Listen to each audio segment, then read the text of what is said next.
Why did China stop its massive medieval exploration fleets? Have you ever wondered why one of the greatest maritime powers in history suddenly halted its grand voyages? Let's uncover the reasons behind China's decision to stop its massive medieval exploration fleets. During the early 15th century, under the Ming Dynasty, China launched remarkable maritime expeditions led by Admiral Zheng He. These voyages, which took place from 1405 to 1433, showcased Chinese might across the Indian Ocean and beyond. Initially, the purpose of these fleets was to project power, establish tributary relations, and control vital trade routes.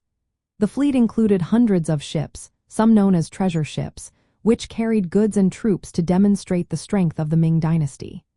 Zheng He's expeditions were not just about trade. They also involved military actions against pirates and hostile rulers to ensure safe passage. However, after the death of the Yongle Emperor in 1424, the political landscape shifted dramatically.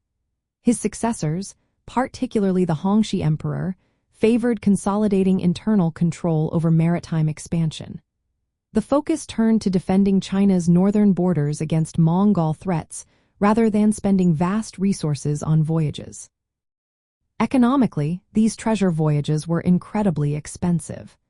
Maintaining large fleets and their crews, along with the gifts exchanged during these expeditions, drained the imperial treasury. The government began to view these voyages as an unsustainable financial burden without immediate returns. Confucian ideology also played a significant role in this shift. The Confucian scholars in the Ming court viewed the voyages as extravagant and unnecessary. They promoted a worldview that prioritized agriculture and internal stability over maritime trade.